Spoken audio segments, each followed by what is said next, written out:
venido I have a come here invitarles today a dar to una invite you difusión e infusión de contemporaneidad a los contenidos de este Consejo. Breathe new Nuestra life propia into the experiencia work of this evidencia que Council. la Our agenda own de paz y experience is seguridad proof that the requiere peace and y security exige un agenda enfoque de requires, género even demands, a interseccional, gender approach, territorial a y humano para cross-cutting ser realmente approach, a efectiva. territorial and a Desde human Colombia approach in order to be estamos truly effective. convencidos y In Colombia, convencidas we que are es momento convinced de abrir that nuevos the time has horizontes, come de to look responder a to los new desafíos horizons, to actuales, meet current conceptualizando challenges, la seguridad to desde un enfoque de understand seguridad humana, security con from a human perspectiva de security género. Les standpoint, with invito a gender entonces a que perspective, las and I vivencias invite you y la resiliencia de las to mujeres see en the toda su resilience diversidad of women sean in la all base of their fundamental diversity and use para la that as the construcción basis for de la building paz total en el total mundo peace que hoy in the tanto world, necesitamos y anhelamos. which Muchas gracias. we desire and need so I much. thank Her Thank you. Excellency Ms. Elizabeth Taylor-Jay for her statement.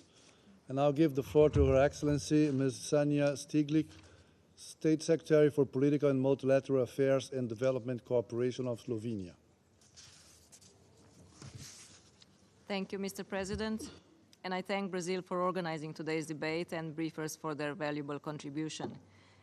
Council's Resolution 1325 did much more than recognize the vital contribution of women in peace and security. Together with succeeding resolutions, it set up a strong normative framework to increase the participation of women and incorporate gender perspectives in all peace and security efforts of the UN. The world has changed since then, regrettably not for the better. Violent conflicts are raging around the globe at the highest rate since the Second World War. The number of women and girls living in conflict-affected regions has risen by staggering 50% since 2017. The current dire situation in the Middle East will only further exacerbate these numbers. In all conflict situations, we call for full respect of international law. We are not on track to achieve the SDG 5 by 2030, and we know that conflicts amplify the existing inequalities and disproportionately affect women and girls by food insecurity, displacement, sexual and gender-based violence, human trafficking, and disrupted access to health care, among others. Slovenia will respond to these challenges by increasing the share of its development assistance for gender equality and women's empowerment to 85% by 2030, in line with our feminist foreign policy approach. Even though current situation does not give us many reasons for optimism, we must forge ahead, and we have seen some progress when it comes to accountability. And there are positive trends in peacekeeping. In this respect, we welcome progress of Department of Peace Operations on achieving targets of the Uniform Gender Parity Strategy and encourage further efforts on gender parity in military contingents. Mr. President, Women, Peace and Security Agenda can only be realized with a strong political support and partnership with all relevant stakeholders, including regional organizations, civil society organizations, and peace builders. Participation remains one of its key components. We are far from achieving the goal of full, equal, and meaningful participation of women in peace and other processes. Inclusive processes are key for ending conflicts and creating a lasting peace. United Nations, including this Security Council, must lead by example. It needs to include gender dimension issues in its work more systematically. This includes all relevant country and thematic consultations. New mandates or mandates renewals should include gender-specific provisions. As recent decisions in this room show, there is space for improvement also in the Council's work on sanctions, especially by including sexual violence as a designation criterion.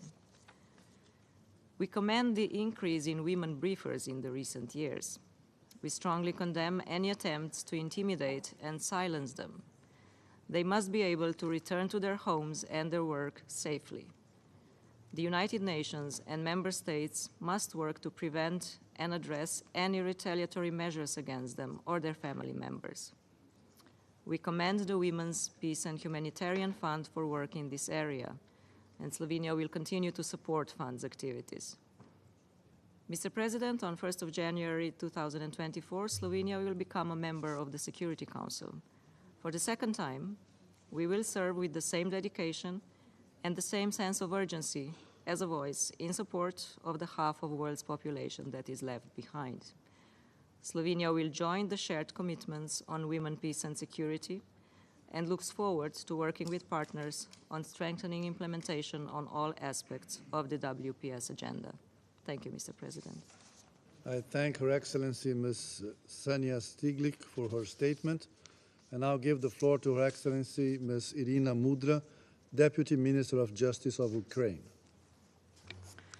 Mr. President, we thank Brazil Presidency for calling this open debate and thank all briefers for their comprehensive presentations. Delegation of Ukraine aligns with the statement delivered by the group of Friends of Women, Peace and Security and statement on behalf of the European Union, and we would like to make a few remarks in our national capacity. Today's event marks the anniversary of the adoption of the UN Resolution 1325, aimed at promoting women's access to decision-making positions so that women can play their role as agents of change in security and defense structures. As an elected Security Council member for 2000-2001, Ukraine was involved in the preparation and adoption of 1325 resolution, and as a state remains committed to its promotion, including relevant supplemental resolutions. Ukraine is implementing the second National Action Plan for the Resolution 1325, amended and updated in December 2022, to address current needs, also taking into account the full-scale Russian aggression. The current updated National Action Plan recognizes that women in Ukraine must be actors and agents in the ongoing war, as well as in the recovery and reconstruction of the country. For our country, the topic of today's discussion is of paramount importance amidst devastating gender-related consequences of the ongoing Russian armed aggression against Ukraine. Throughout our repeated calls for the full respect of the United Nations Charter and international law, Ukraine has sought to place victims and survivors at the heart of all efforts and ensuring survivors non-discriminatory and comprehensive access to essential services, including sexual and reproductive health care services and mental health and psychological services, as well as to gender-responsive justice. Such decisions were not arrived at by chance. Over 60,000 Ukrainian women are currently defending against Russia's aggression as part of the Ukrainian military. Ukraine has also increased a number of women who are part of Ukraine's cabinet of ministers. A platform on gender mainstreaming and inclusion during recovery that ensures the inclusion of the principle of gender equality in the process of recovery of Ukraine and provides for better coordination between executive authorities and other relevant actors such as civil society, business representatives, has been adopted. As the group of Friends of Women, Peace and Security gathers to reaffirm the importance of Resolution 1325 in preparation for its 25th year in 2025, we agree on the need to set goals for specific commitments. It is important that we unite in our call for ever-increasing gender equality and women's full, equal, and meaningful participation in political and public life. This must remain fundamental to our common goal of lasting international peace and security, as called for in the Secretary General's new Agenda for Peace. To that end, we urge all member states to continue to protect and promote women's human rights and ensure the full, equal, and meaningful and safe participation and leadership of women in all aspects of peace and security with a target of 50%. Support to women organizations and activists is critical in this regard. In conjunction with this target must be the effective prevention and response to all forms of sexual and gender-based violence and discrimination. At the Nairobi Summit on International Conference on Population and Development 25, Ukraine pledged to end gender-based violence and to eliminate all forms of discrimination against women and girls by the year 2030. Towards achieving this goal, the government of Ukraine has since criminalized domestic violence, formed special police units trained to address situations of domestic violence, introduced the practice of emergency protection orders and shelters, and criminalized the failure to comply with such orders. After the occupation of a number of territories of Ukraine, we were faced with massive atrocities, including rapes and other forms of conflict-related sexual violence committed by Russian military against the civilians. At this stage, it is impossible to find out how many Ukrainians have been subjected to these brutal crimes, given that these violations are barely reported. The first cases of sexual violence committed by Russian soldiers against Ukrainian women, girls, men, and boys were recorded there, as documented by the Independent International Commission of Inquiry on Ukraine and the United Nations Human Rights Monitoring Mission in Ukraine.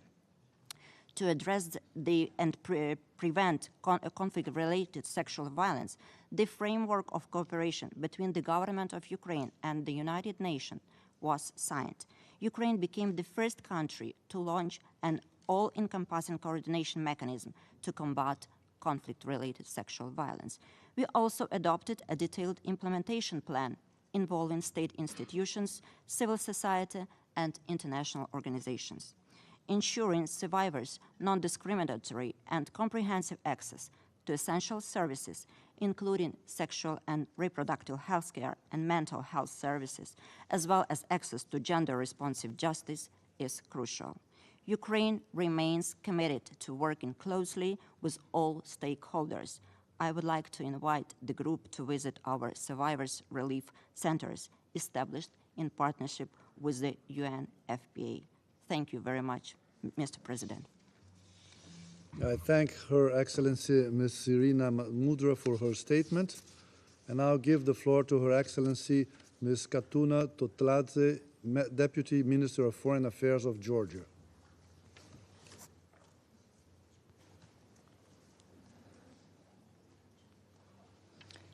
Mr. President, at the outset, we would like to thank the Presidency of Brazil for convening today's open debate, as well as all the briefers for their valuable contributions. Georgia aligns itself with the statement delivered by the European Union. The sustainable peace cannot be achieved without women's full, equal, and meaningful participation at all levels of decision-making. While gender parity in peace and security dimensions globally is yet to be achieved, we welcome women's increasing participation in areas pertaining to international peace and security. Despite the progress, implementation of the Women, Peace and Security Agenda remains too slow, and accelerated efforts are needed in accordance with the landmark resolution 1325 and subsequent resolutions. Ensuring the meaningful engagement of women in the peace process is a high priority for the government of Georgia. We're actively pursuing the policy of promoting the issues related to the needs of the conflict-affected women as envisaged in the most recent Fourth National Action Plan for the implementation of the UN Resolution on Women, Peace and Security. The latest plan, which covers the period of 2022-2024, also envisages interrogation of a gender perspective into the security sector and decision-making processes, as well as meaningful participation of women in conflict prevention and resolution. In addition, it aims at protecting the rights of conflict-affected women through ensuring their physical, social, and economic security. In this regard, Georgia remains committed to maintain the issues of the conflict-affected women, including the IDPs, on the agenda of Geneva International Discussions, which is the only format of negotiations between Georgia and Russia on the security and humanitarian issues. Stemming from the Russian aggression and occupation of two regions of Georgia, Excellencies, regrettably, despite the efforts of my government to empower conflict-affected women, Russia's ongoing occupation and effective control over Abkhazia and Tskhinvali regions of Georgia that was legally attested by the landmark decision of the European Court of Human Rights on 21st of January 2021 hinders peace process and prevents my government from sharing the human rights protection framework with women remaining on the other side of the occupation line.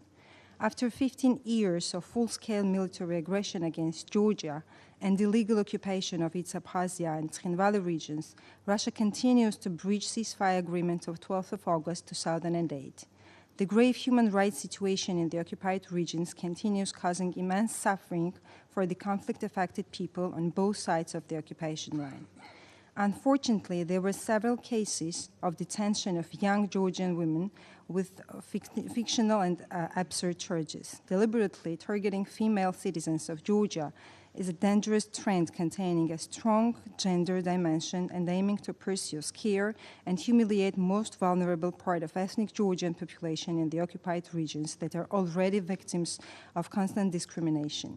Given these facts of human rights violations, it's of utmost importance that international and regional human rights monitoring mechanisms are allowed in the occupied regions. In conclusion, I would like to reiterate Georgia's readiness to continue integrating gender perspectives in decision-making, advancement of women's rights, and their meaningful participation in the peace process in line with the UN Security Council resolutions. I thank you. I thank Her Excellency Ms. Katuna Totladze for her statement. And I'll give the floor to Her Excellency Ms. Stella Roner-Grumbacic, European Union Ambassador for Gender and Diversity. Thank you. Mr. President, Excellencies, distinguished participants, ladies and gentlemen. I have the honor to speak on behalf of the European Union and its member states. The candidate countries Montenegro, Serbia, Albania, Ukraine, the Republic of Moldova and Bosnia-Herzegovina, the potential candidate country Georgia, as well as Andorra, Monaco, and San Marino align themselves with this statement. Mr. President, gender equality is a universal value. Resolution 1325 and subsequent Women, Peace and Security resolutions remind us of our joint commitment to keep women's rights, to keep women's rights and their leadership at the core of security and political decision-making. The world faces alarming security and conflict shifts and geopolitical power competitions. Advanced technology and cyber warfare, as well as climate change, redefine how we think about security.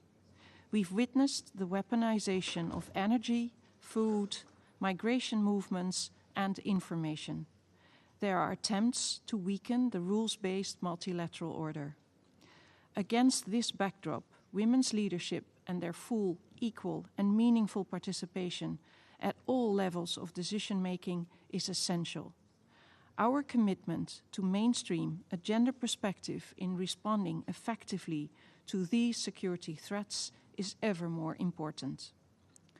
While the space for civil society is shrinking across the world, women and girls have continued to play a critical role in resolving conflicts, mediation, promoting reconciliation, and fostering stability in their communities and nations. In the scope of today's discussion, allow me to highlight 3 concrete areas of further focus. 1. We should work resolutely towards sustained, predictable, and flexible funding for women's and women-led organizations. Funding cuts and restrictions hinder their financial independence and operational capabilities, and thereby slow down the effective implementation of the WPS agenda. We need to act decisively to end and prevent all forms of violence, harassment, intimidation, threats and reprisals, online and offline, as well as the spread of disinformation designed to discredit and silence women politicians, human rights defenders, peace builders, and civil society activists. That includes reprisals against women who engaged with the UN, in particular with this Council. And thirdly, we should take strong measures to ensure full, equal, and meaningful participation and leadership of women in diverse situations and conditions in political, military, and security structures, as well as in peacekeeping, peace operations and missions. This must include transforming discriminatory structures and social norms that hinder women's participation. we should also work hard to take away barriers to participation. The EU will apply a coordinated approach to risk mitigation and to the prevention of all forms of sexual and gender-based violence. The EU will also ensure that responses are victim and survivor-centered and trauma-sensitive, including by access to sexual and reproductive health care services, as well as mental health and psychological support. Mr. President, in the EU's strategic approach to WPS, women's participation is a cross-cutting priority that, together with gender mainstreaming, reinforces the implementation of the entire WPS agenda. During the past 3 years, we've increased the share of women amongst international staff in our civilian missions to 28%. We have increased our funding to the EU Human Rights Defenders Mechanism to 30 million euros, and we continue to make the voices of Afghan women of diverse backgrounds heard through the Afghan Women Leaders Forum. In collaboration with all others, the EU will continue to promote women's leadership and participation in peace and security at all levels. Thank you. I thank Her Excellency Ms. Stella Roner-Grubacic for her statement, and I'll give the floor to Her Excellency Ms. Nasria El Afriti, Deputy Permanent Observer of the League of Arab States to the United Nations. Thank you, Mr. President. سيد الرئيس، لا نشك للحظة أن ثمة مكاسب كبيرة قد تحققت لتعزيز دور المرأة ومشاركتها في مسار الحفاظ على السلم والأمن الدوليين، سواء مشاركتها الدولية والإقليمية ضمن قوات حفظ السلام العسكرية والشرطية أو كقيادات في الأمم المتحدة، بما في ذلك عمليات السلام والبعثات السياسية المختلفة.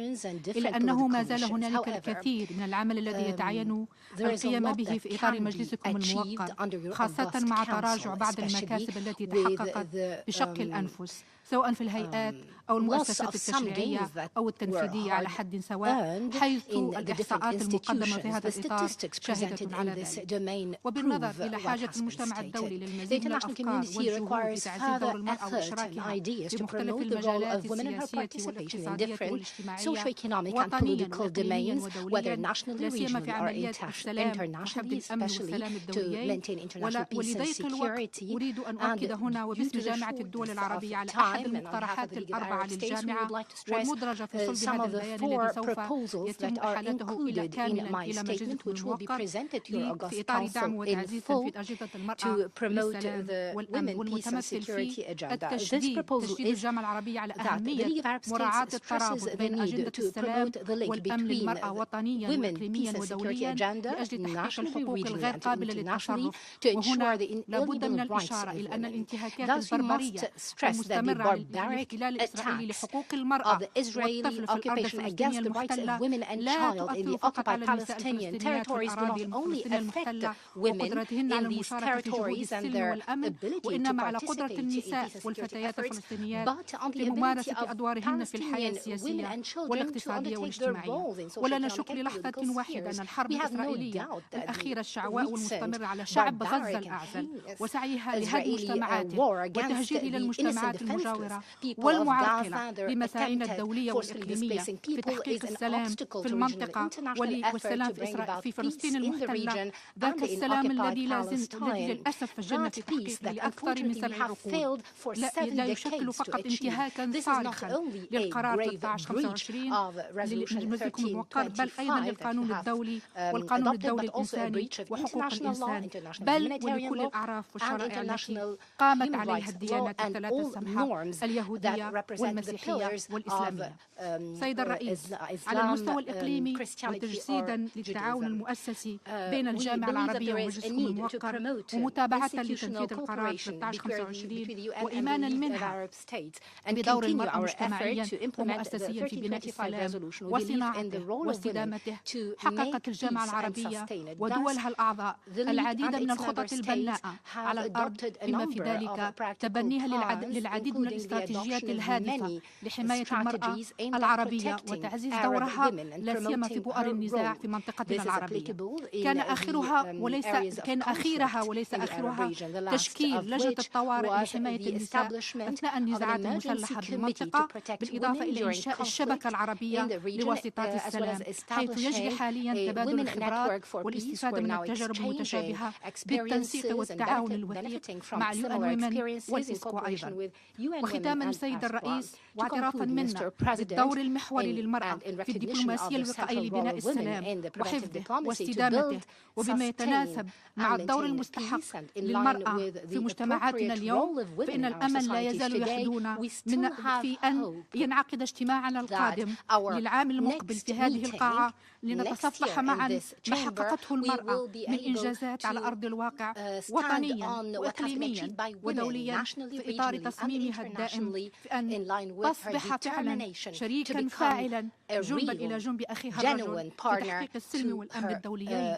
المفقودين والحفاظ على كوكبنا سالما وآمنا ومستقرا بعيدا عن الحروب وكل الصراعات. وشكرا سيد الرئيس. I thank Her Excellency Ms. Nasria Elijah Fleet for her statement. We still have 61 speakers on the list.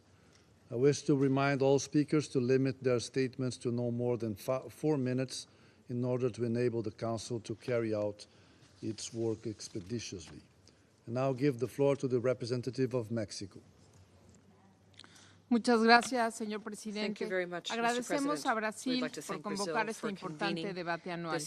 México refrenda su respaldo a todas las mujeres activistas, defensoras de derechos humanos, constructoras de paz y líderes de la sociedad civil, y condena cualquier ataque indiscriminado o dirigido en contra de población civil, particularmente mujeres, niñas, bajo cualquier circunstancia, por ser contrarios al principio de distinción de acuerdo con el derecho internacional humanitario.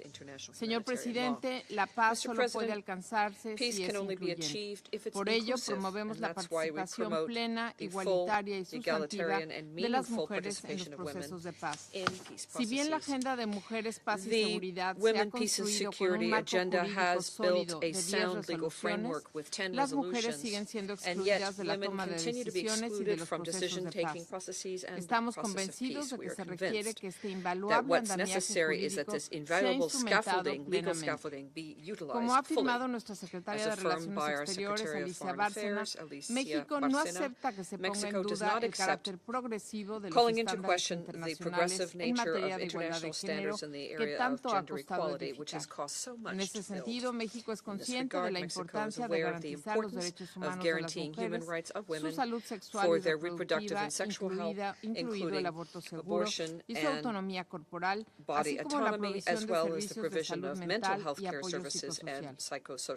Señor presidente, México fue el primer país en desarrollo en proclamar una política exterior feminista, porque estamos empeñados en transformar las estructuras que impiden el adelanto de las mujeres y el pleno goce de sus derechos humanos.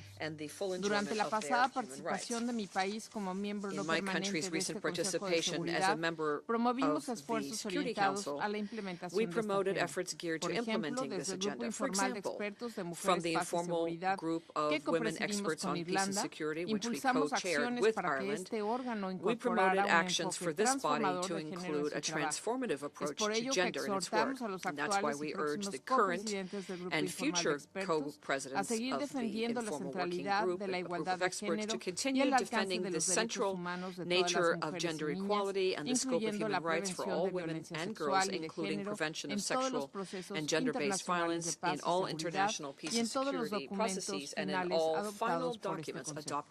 Reconocemos las buenas prácticas de este órgano en los últimos años, por ejemplo, la Declaración de Principios compartidos declaration of shared principles on the Women, Peace, and Security agenda, which some 16 elected members who are entering and leaving assumed as of October 2021, so that during our respective rotated presidencies of the Security Council, we would close the persistent gap between rhetoric and reality, words and deeds. These commitments then contributed to increasing participation of women in civil society, of meetings at this council, and to highlight the cross-cutting nature of the agenda. Mr. President, the UN peacekeeping operations strengthen full, egalitarian, and meaningful participation of women in peace processes. However, we have still not yet achieved the goal of having at least 15% of women in uniform of the total personnel that are deployed. We urge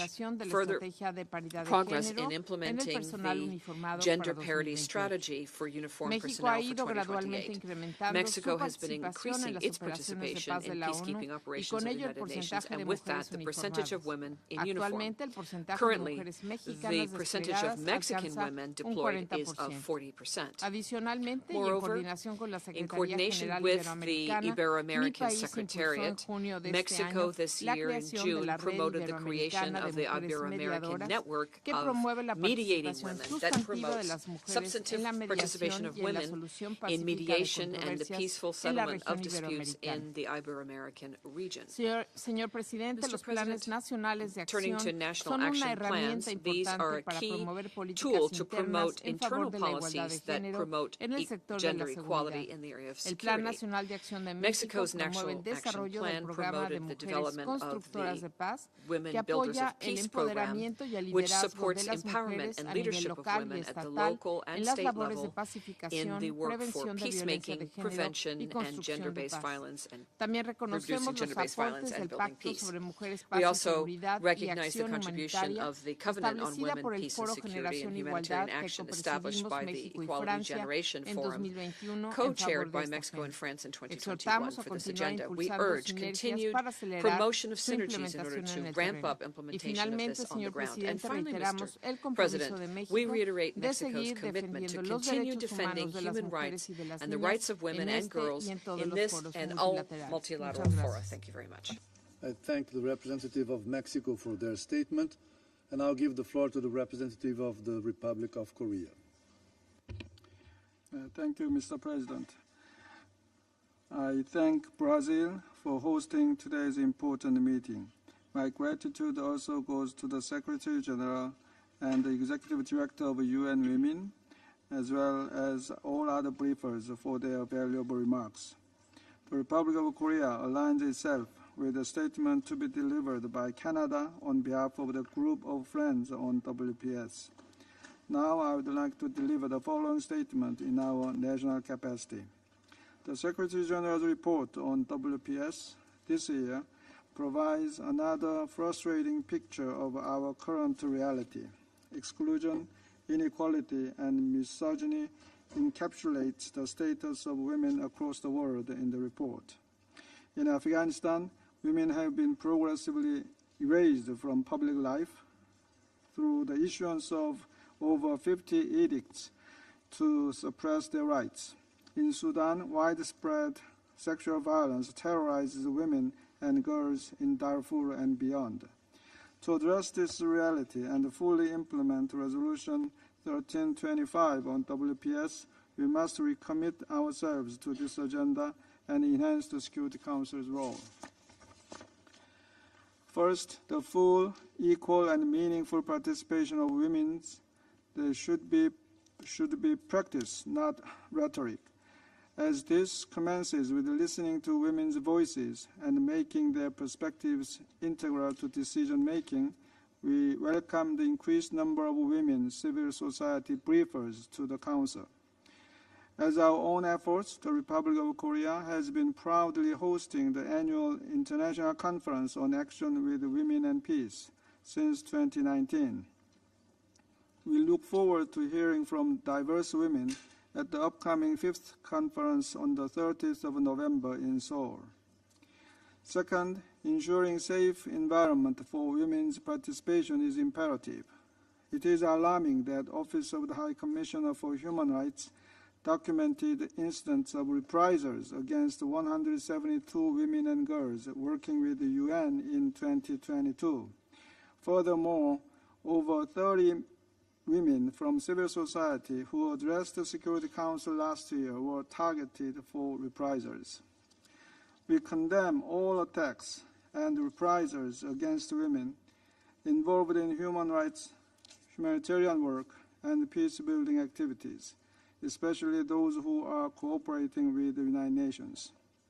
We must ensure their safety through monitoring and reporting, as well as preventive measures, including robust mandates for UN missions to protect and promote women's participation.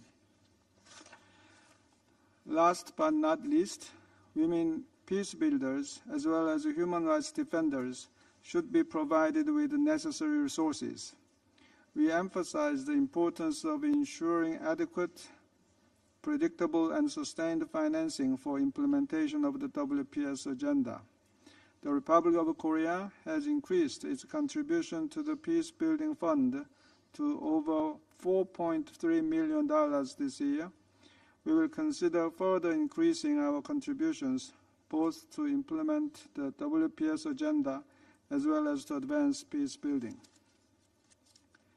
Mr. President, taking full consideration of all these dire needs to support women's participation in all peace processes, the Republic of Korea is proud to announce that it will join the statement of shared commitment on WPS as an incoming member of the Security Council.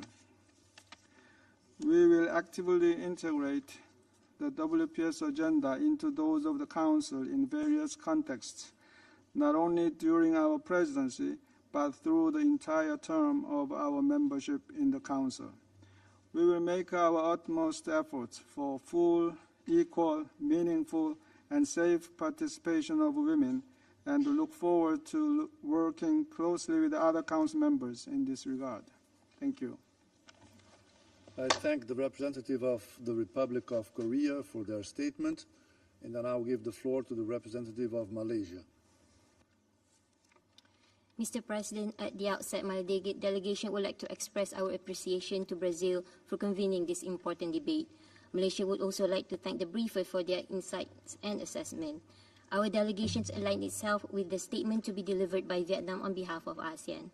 Mr. President, the landmark Resolution 1325 reaffirms the significant role of women in the prevention and resolution of conflicts and in peace-building initiatives. It calls upon member states to increase representation of women in all decision-making levels in national, regional, and international institutions. The resolution and other relevant resolutions are evident of the unequivocal trust and confidence that we put in women as agents of change in the maintenance of international peace and security. Today, 23 years after its adoption, it is time that we take stock on the progress and get our priorities straight. Against the backdrop of heightened violence in armed conflict across the region, the regress in global efforts to advance the agenda of women, peace, and security is highly regrettable. It is alarming that despite notable achievement, the progress has been too slow, too narrow, or made easy to reverse. Women continue to be marginalized from peace processes and excluded from decision-making positions.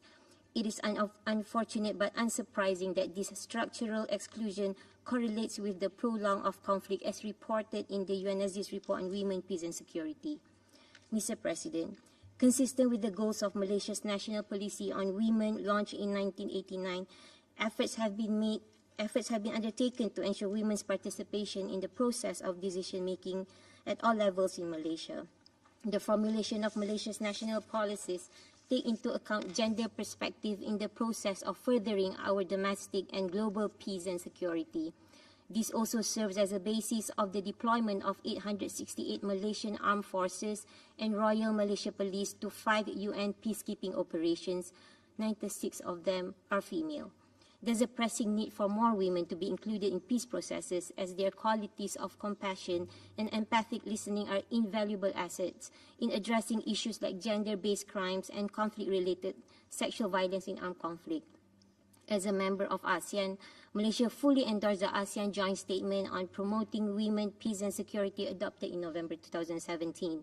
The ASEAN Regional Plan of Action on WPS subsequently launched in 2021 is a further testament to our commitment in advancing the implementation of the WPS agenda to promote sustainable peace and security for all citizens in the region.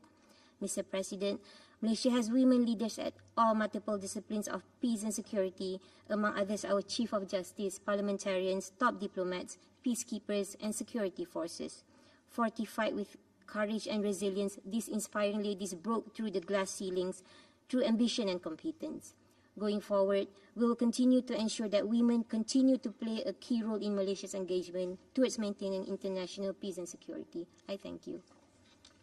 I thank the representative of Malaysia for their statement, and I'll give the floor to the representative of Romania. Thank you very much, Mr. President. I would like to add a few points in addition to the statement made by the European Union, but also to the statement of the Group of Friends of Women, Peace and Security. Romania welcomes the most recent report of the Secretary General, as well as the recommendations it contains. The negative trends in the report are alarming.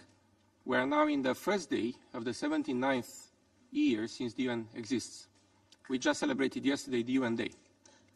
On such a momentous occasion, an appalling number of 614 million women and girls are living in conflict-affected countries in 2022. And this is 50% higher than 5 years ago. And it's obviously that we need to do more to avoid a complete failure, especially as we approach 2025, which is a milestone moment for the 25th anniversary of the WPS agenda and the celebration of the 30 years since the adoption of the Beijing Declaration and the Platform for Action. Conflict-related sexual and gender-based violence, threats and attacks against women and girls remain on the rise in so many areas across the world, including in neighboring Ukraine. And we will continue to call for holding perpetrators accountable and for survivors to be provided with support for integration. Mr. President, gender equality and empowerment of women and girls are key pillars of the WPS agenda. To that end, women should be guaranteed a meaningful participation and leadership positions during peacemaking, peacekeeping, and peacebuilding. A success story in this regard is women's representation in the frontline negotiation teams during the peace negotiations in Colombia. We need to echo these stories of women meaningful and genuine participation on peacebuilding in other geographical ecosystems, from the Democratic Republic of Congo to Sudan and South Sudan, as well as in Central African Republic, Somalia, and Mali. Likewise, we need to encourage local ownership and protecting women, civil society. Excluding women from societal and political arenas or denying them access to justice, as it happens under the Taliban rule, is not the way forward. Mr. President, promotion and protection of women's rights is a constant of our foreign policy and a priority of our membership to the Human Rights Council. My government, the Romanian government, took important steps to implement the UN Security Council Resolution 1325 on WPS.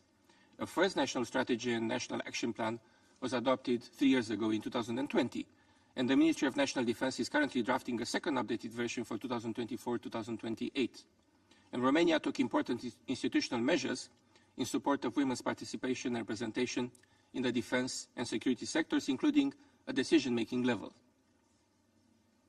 Romania and the United States are the current chairs of the Global Network of National Focal Points for WPS, comprising 100 members. Our Foreign Minister, who I'm happy to say it is Madame Foreign Minister, co-chaired the ministerial debate during the last high-level week.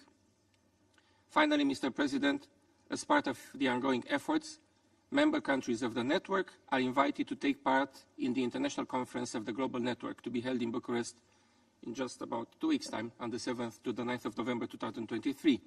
The event that we will be hosting will be a new opportunity to improve coordination between member states and regional organizations and strengthen the implementation of the WPS agenda. Thank you, Mr. President. I thank the representative of Romania for their statement, and I now give the floor to the representative of Croatia.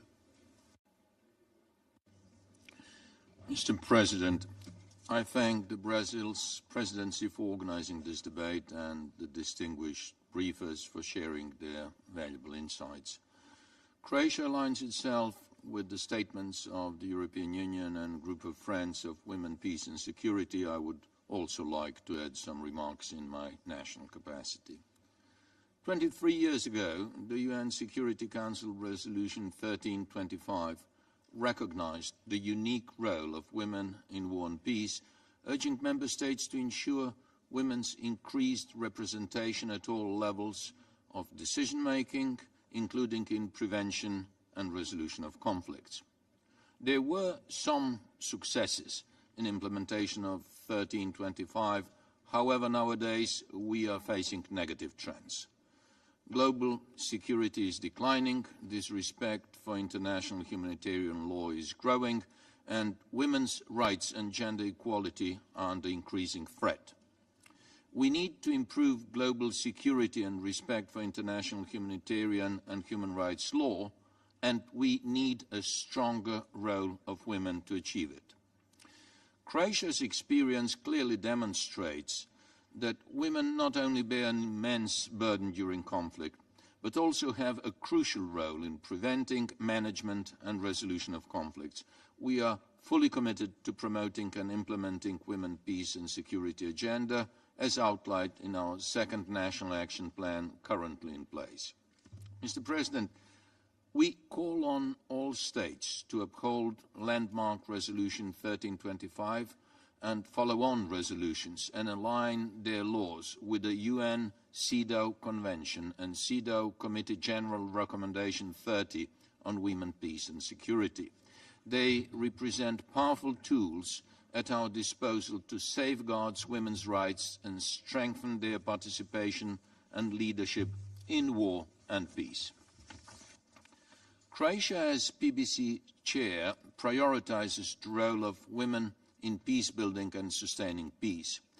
We invite all member states to support sufficient and predictable financing of PBF and its gender-sensitive programs. We also emphasize the importance of continuous cooperation with our civil society partners, who must be systematically included in the implementation of 1325 agenda and other conflict prevention and women empowering activities. Finally, the new agenda for peace and women, peace and security are compatible agendas, and when preparing for the summit of the future, we should bring them together, having in mind that women's rights are human rights in war and peace. Thank you. I thank the representative of Croatia for their statement, and I now give the floor to the representative of Canada.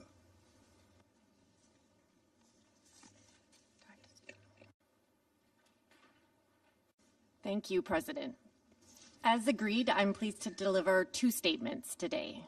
The second is Canada's, and the first is on behalf of 67 member states of the Group of Friends of Women, Peace and Security, representing all 5 regional groups of the UN and the European Union.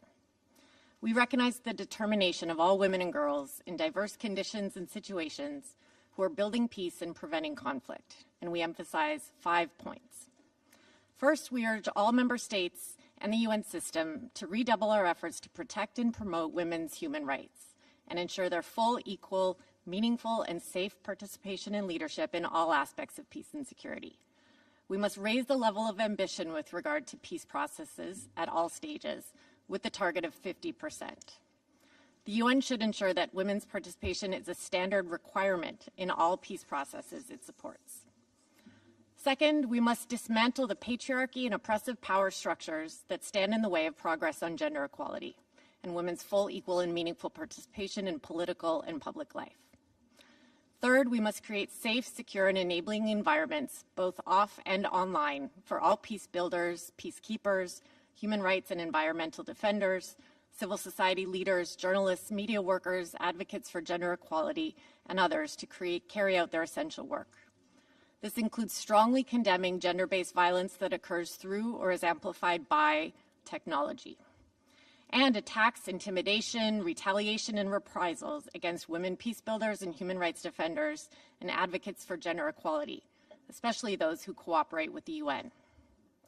Member states in the UN system must concretely support the work of women peace builders and human rights defenders and take all necessary steps to prevent attacks and protect those at risk. And we must promote predictable, sustained, and flexible funding for peace building by local women's organizations, rights, and networks. Fourth, we call for the full respect of international law and the prevention and response to all forms of sexual and gender-based violence and discrimination, on and offline. This requires putting victims and survivors at the heart of all efforts. It means ensuring their non-discriminatory and comprehensive access to essential services, including sexual and reproductive health care services and mental health and psychosocial services, as well as to gender-responsive justice. Where national institutions are not able or willing to act against perpetrators, we should deter such crimes with all the tools at our disposal, including by referring matters to the International Criminal Court. The Security Council has shown that it can use targeted sanctions against those who perpetrate and direct sexual and gender-based violence in armed conflict, and we encourage it to take such action. Finally, we encourage the continued development, implementation, monitoring, and evaluation of national and regional action plans, together, of course, with women peace builders. President, I will now briefly address the Council on behalf of Canada. Perhaps like many others around this table today, when we started preparing our national statement, we looked at the one we made last year, and the year before, and the year before. And we were struck by how almost all of the text would be equally relevant today. I fear how far back we could go in years and continue to find usable material. References to growing threats against women peace builders, calls for more consistent implementation, even specific calls to recognize and resource the leadership of Afghan, Haitian, Israeli, Palestinian, South Sudanese, Sudanese, and other women working for peace, including Indigenous women in Canada and around the world. Yet while many of the words we're using could be the same, this moment feels different. It feels especially raw and fearsome, as though so much work done by so many to center humanity, to strengthen institutions, and ultimately to build peace is being lost more and more each day. More than ever, the women, peace, and security agenda can be pivotal. This means heeding women's peace builders' calls. It means building new partnerships across traditional divides, silos, and geopolitical blocks based on outdated power dynamics. And recognizing that the value that can best define how, quote, like-minded we are should be the desire for all people to live in peace with dignity and agency. Cela implique de reconnaître le déficit de financement auquel sont confrontées les femmes qui œuvrent à la construction de la paix et leurs organisations, et de travailler à combler ce déficit, notamment en garantissant un financement adéquat, prévisible et durable. Pour le Canada, cela implique aussi qu'il faudra continuer à réfléchir avec humilité à nos actions à l'étranger, comme chez nous. Ultimately, we hope that we can all be in search of new text for this debate next year. Merci. I thank the representative of Canada for their statement. I now give the floor to the representative of Denmark. Thank you, Mr. Chair, Excellencies, distinguished delegates. I have the honor to deliver this statement on behalf of the Nordic countries, Finland, Iceland, Norway, Sweden, and my own country, Denmark. We thank Brazil for convening this important debate, and thank you also to our insightful briefers for their remarks. In a time shaped by the proliferation of armed conflict, we must redouble our efforts to implement Resolution 1325. This is necessary if we are to achieve the 2030 Agenda and succeed in meeting the ambitions of the Secretary-General's new Agenda for Peace. Excellencies, the full framework of the Women, Peace and Security Agenda is robust and extensive. However, progress on implementation is unacceptably slow. The report by the Secretary-General is clear. A majority of peace processes continue to take place with no women as mediators, negotiators, or signatories. Women human rights defenders and peace builders continue to be exposed to violence, including sexual and gender-based violence, harassment, reprisals, threats and intimidation, offline as well as online. Women's rights organizations remain critically underfunded. Yet it's evident that the full, equal and meaningful participation of women at all levels in political and peace-building processes, as well as in peacekeeping, is essential to lasting peace and security.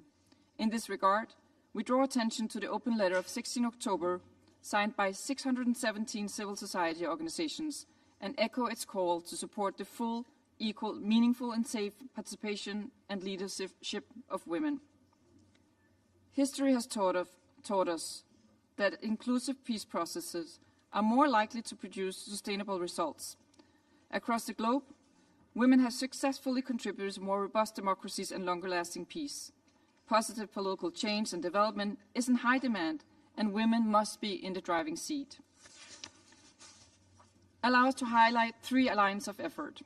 First, local women-led groups play an indispensable role in preventing conflicts and building peace in communities, fostering dialogue and responding to crisis.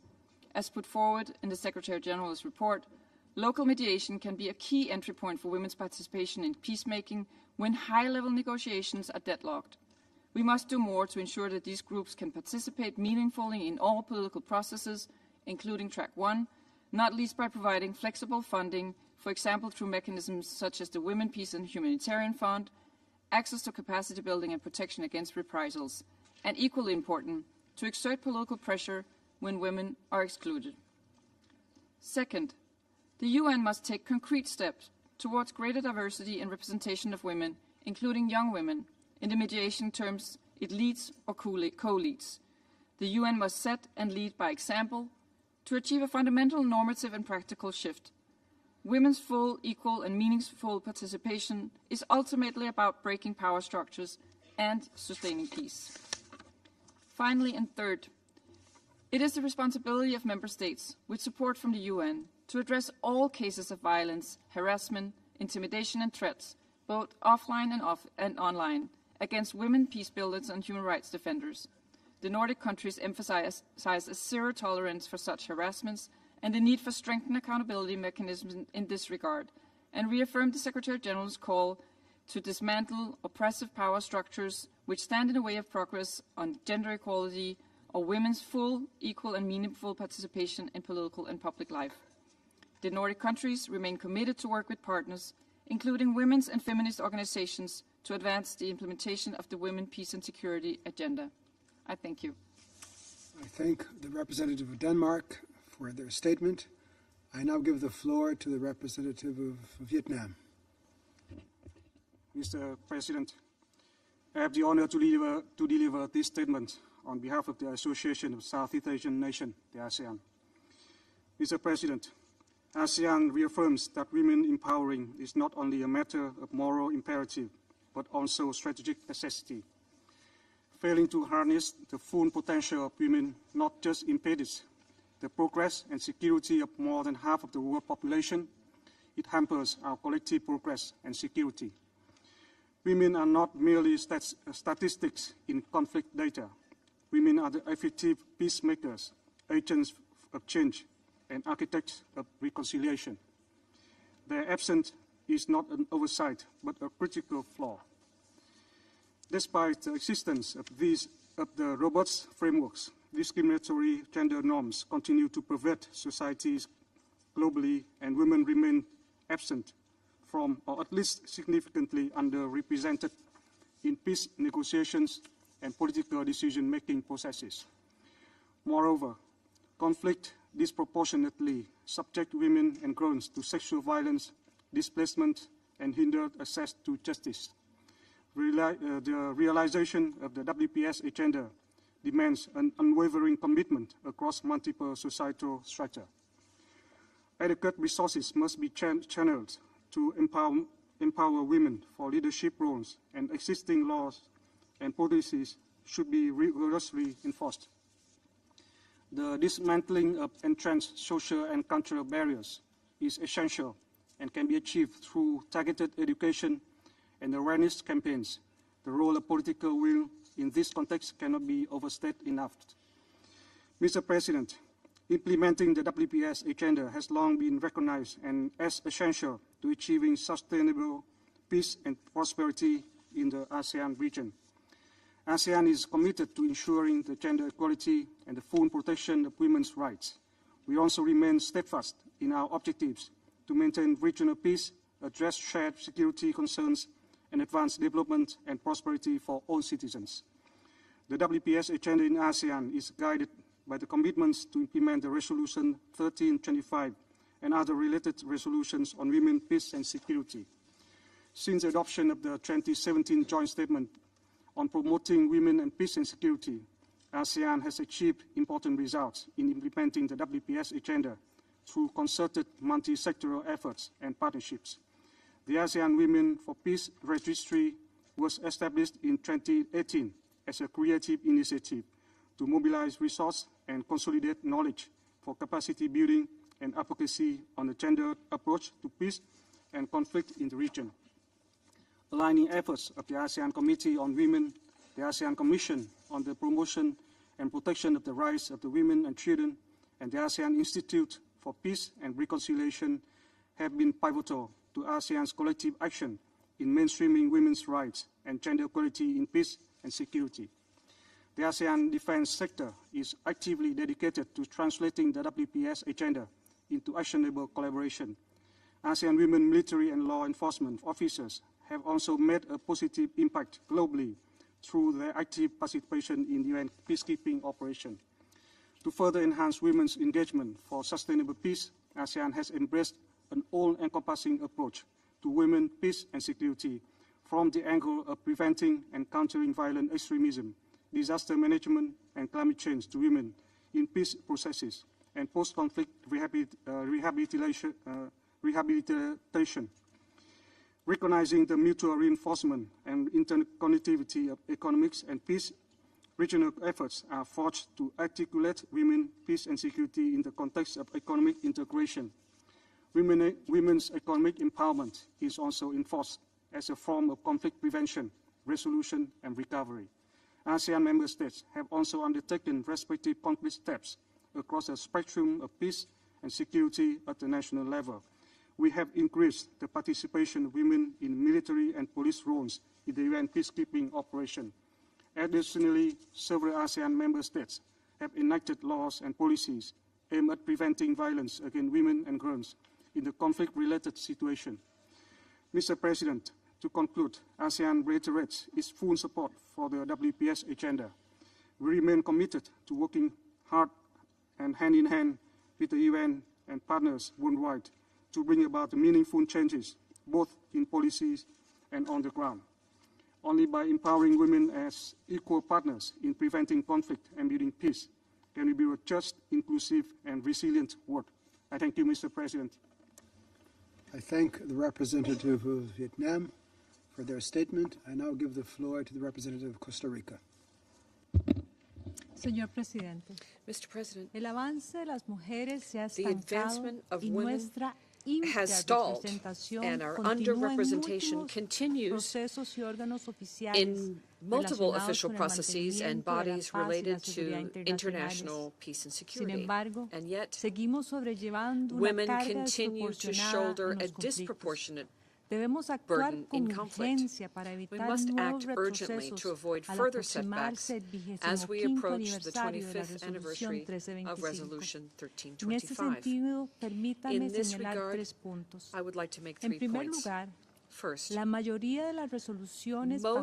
resolutions, the majority of them, under women, peace and security, deplore sexual and gender-based violence as a weapon of war.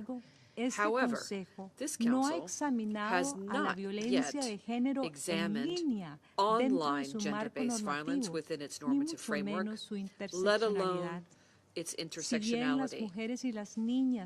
While women and girls face severe barriers to Internet access and connectivity in rural and conflict-affected regions, violence on the Internet prevents them from participating in discussions and from doing so in private spaces, which then affects their full and meaningful participation, whether it be the negotiation of peace agreements or consolidation of peace and peace maintenance.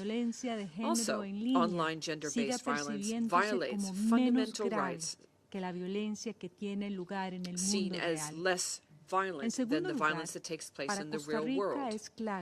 Also, for Costa Rica, it's clear that states lack a strong commitment to empower the agency and the full equal and meaningful participation of women, because there continues to be a significant gap in funding at both the international and local levels. To close this gap, Costa Rica calls for greater civil society and private sector involvement. States must collaborate with women's organizations at the local level and recognize their experience and capacity, and thereby lay the groundwork for transformative change. Third, it is the obligation of states to create safe and enabling environments which are conducive to women carrying out their work independently and without undue interference. And this would include in situations of armed conflict. It's also an obligation to address the threats, violence, and incitement of hatred against women as well established in Resolution 2493. However, in 2020, the Office of the High Commissioner for Human Rights verified the assassination of 35 women human rights defenders who were killed in conflict-related areas. This council should promote the participation of and protection of women human rights defenders, peace activists, and survivors, and take full into account their rights, their safety, dignity, and the long-term needs of individuals and their families. Mr. Chairman, President, women have always had a voice. We have shown tremendous leadership, and we have worked on the ground for peace and security. Therefore, this debate should not focus on what you can, quote, give to women, but rather on dismantling the barriers to our participation and to advancing the goals of Resolution 1325 and honoring the immeasurable legacy of the women who have come before me. Thank you. The representative of Costa Rica for their statement. I now give the floor to the representative of the Netherlands. Thank you, Mr. President. And I would like to thank Brazil for organizing today's important debate and the briefers for their presentations, and above all for the work that they are doing for making women's participation a reality on the ground, indeed from theory to practice. At the outset, we join others in expressing our concern about the impact of the escalating violence on women and girls in Israel and the Palestinian territories. The Kingdom of the Netherlands fully aligns itself with the statements of the European Union, the Group of Friends on Women, Peace and Security that we've just heard, and the Feminist Foreign Policy Plus group. Mr. President, there can be no lasting peace if we do not take into account half of the population's voices, perspectives and lived experiences. And still, there are few examples of truly inclusive peace processes. Too often, masculine power dynamics decide the course of conflict and our peace and reconciliation efforts. We could not agree more with the Secretary General. Women's full, equal and meaningful participation in building peace should be the norm, not an aspiration or an afterthought. Today, we would like to highlight 3 areas for action and share some of our own initiatives. First, the Kingdom of the Netherlands is committed to creating a safe environment for women to participate in political spheres, online and offline. This means including all voices, including LGBTI voices. Through our SDG 5 fund, we support women's inclusion in political and decision-making processes across the world, helping partners to address barriers that women may face, opening up spaces within political parties, changing laws, improving women's access to economic resources, and elevating women's social status. Second, local, women-led and feminist organizations are crucial in advancing the WPS agenda. We need to support these organizations as they work to break through the barriers to women's participation in peace processes, as we do through our long-term programs such as Leading from the South. And third, Through our feminist foreign policy, the Kingdom of the Netherlands aims to address the root causes of gender equality across all the aspects of our foreign policy at all times, including in times of crisis. This also requires self-reflection and proper evaluation of our own policies, because we all need to learn, and it's important that our efforts to advance gender equality should not happen in silos, but be integrated throughout our policies. Mr. President, the Kingdom of the Netherlands remains strongly committed to women's full, equal and meaningful participation. We should stand together to achieve this and to counter attempts to reverse the progress made so far. I thank you. I thank the representative of the Netherlands for their statement. I now give the floor to the representative of Thailand.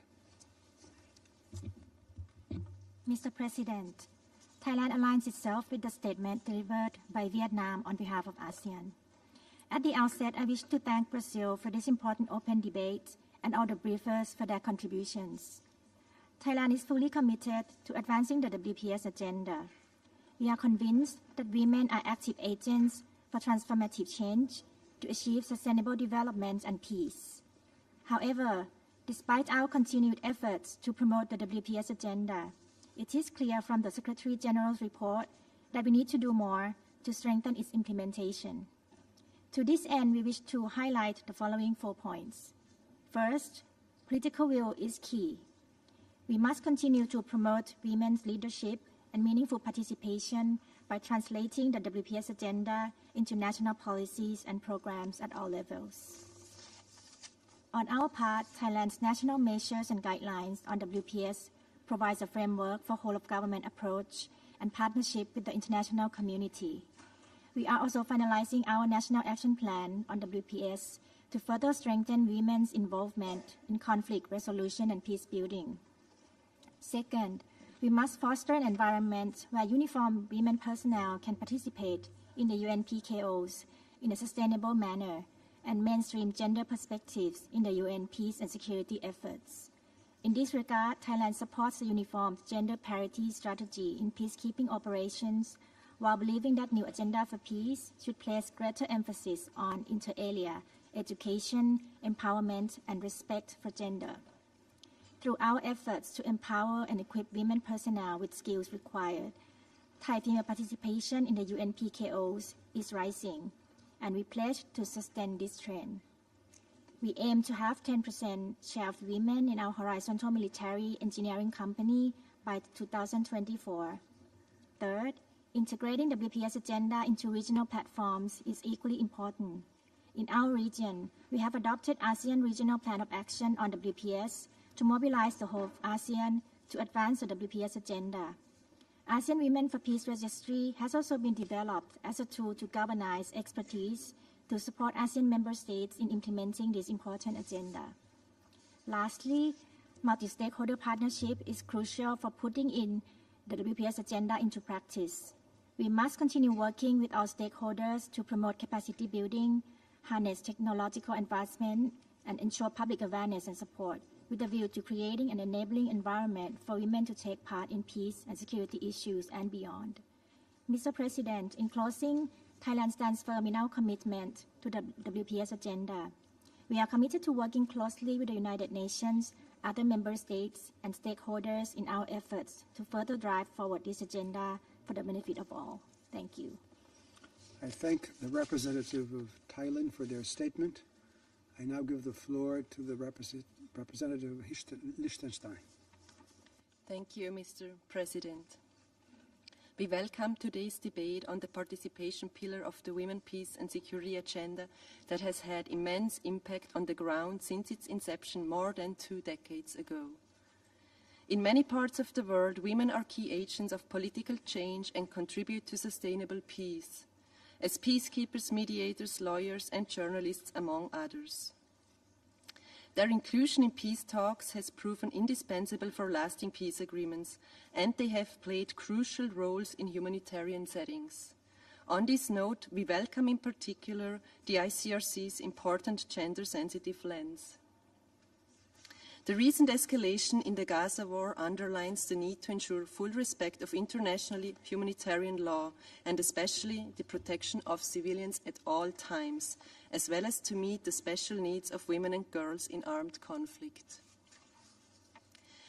Despite important achievements in the implementation of the WPS participation pillar worldwide, women's equal, full and meaningful participation remains the exception rather than the rule. Often among the most active agents of change at grassroots level, they routinely face discriminatory practices that exclude them from the more formal processes such as peace talks and negotiations. Translating the agenda from theory into practice means empowering actors whose legitimate claim for participation continues to be neglected and ignored. To do so, we must listen to, invest in, and include women in all decision-making processes, also in line with the recommendations by the new Agenda for Peace and the new vision for the rule of law. Looking ahead, we must ensure that the Pact for the Future recognizes and further promotes women's critical role in global disarmament and the maintenance of international peace and security. Mr. President, women human rights defenders, like the civil society briefers today, are in the front lines of the fight for women's rights in conflict and post-conflict situations. They operate in hyper-masculinized contexts of war to push against centuries of discrimination and violence faced by women and girls. By documenting violations of human rights law and international humanitarian law, they contribute to accountability and justice, as well as to peace processes that pay due attention to gender. In her most recent report, the Special Rapporteur on the situation of human rights defenders underscores the critical work of women in Yemen, Syria, and Myanmar in this regard. Due to their pivotal engagement for human rights, gender equality, reproductive health, and LGBTI rights, however, they face elevated risks of reprisals and violence. Despite the advancement in the implementation of the WPS agenda, the international community has made little progress to better protect human rights defenders in conflict-affected settings. Liechtenstein condemns the increasing attacks on and reprisals faced by women human rights defenders and deplores any attempt to obliterate their important contribution to just, sustainable, and lasting peace. Mr. President, as recognized by the Secretary General's report, women in politics too face online and offline abuse, harassment, or violence at an alarming rate, a phenomenon that sadly affects women at all levels of political engagement and in all parts of the world, including our own region. According to a study by the Interparliamentary Union among female members of parliament in Europe, for instance, over half have been the target of sexist attacks online, while almost 1/4 had suffered sexual violence in the course of their term in office. Protecting women from intimidation and violence is a key factor in their empowerment and enables them to play an active role as agents of change. Only by so doing can we achieve equal representation of women in positions of leadership. That is a basic precondition for a peaceful, just, and inclusive world. I thank you, Mr. President.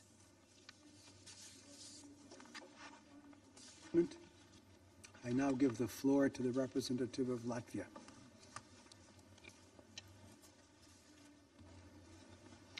Mr. President, I thank Brazil for organizing this debate and briefers for their presentations. Latvia aligns itself with the statement delivered by the European Union and by Canada on behalf of the group of Friends of Women, Peace, Security. Over the past 23 years, the Women, Peace, Security agenda has evolved to recognize the disproportionate effects of conflicts on women and girls and the crucial role that women play in achieving sustainable peace and security. The agenda calls for our collective efforts to address the dire situations of women and children, most urgently in the Middle East, Sudan, Syria, Iran, Afghanistan, Russia's war of aggression in Ukraine, and that goes on. The agenda also invites us to adapt to changing peace and security landscape. Speakers before me have addressed different aspects of WPS. Allow me to touch upon the women, security, and climate nexus. In regions across the world, climate change is increasing threats to peace and security. Sea level rise, floods, droughts are causing livelihood losses. Increased competition for resources escalates tensions into conflicts in areas already struggling with political and economic instability. And the women are the first affected, again. Low-income rural women depend on natural resources, and that renders them vulnerable to changes in availability of those. In countries where women can overcome barriers to their participation, they contribute greatly to enhancement of peace and security, climate-resilient communities, and sustainable resource management. We have seen that happen in Sierra Leone, Sudan, Colombia, El Salvador, Ecuador. Mr. President, the Security Council Resolution 1325 was adopted 23 years ago. In 2015, Security Council recognized the impacts of climate change to peace and security, but only last year, the Security Council included in the mandate of a peacekeeping mission gender-sensitive risk assessment of climate change. We also highlight the approach of the UN Peacebuilding Fund, to which we are regular contributors. Last year, PBF invested resources aimed at promoting women participation in climate change adaptation. We welcome these steps and encourage the Council to further integrate climate-related security risks into WPS agenda. Mr. President, we have a lot of work ahead, all of us, to ensure that women participation in peace and security becomes reality and practice, not just theory, and Latvia is committed to that. I thank you. Thank the representative of Latvia for their statement. I now give the floor to the representative of Spain. Muchas gracias, señor presidente. España hace suyas las intervenciones pronunciadas por la Unión Europea y por el Grupo de Amigos de Mujer, Paz y Seguridad.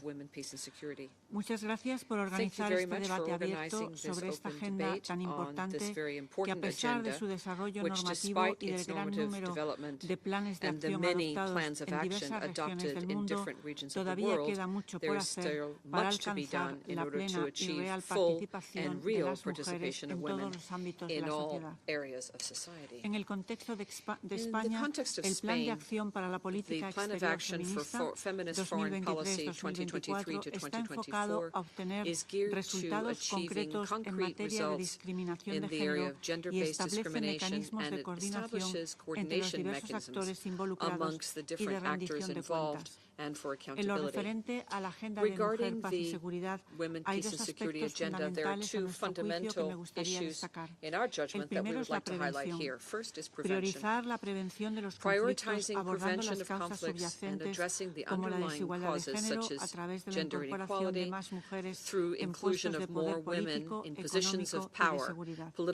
La formación también puede desempeñar un importante papel preventivo y quisiera destacar el EU Gender Military Training Discipline, which is a course of a comprehensive gender approach on operations of peace led by the Ministers of Defense and Foreign Affairs of Spain and the Netherlands, which has trained some 1,000 people of more than 50 nationalities.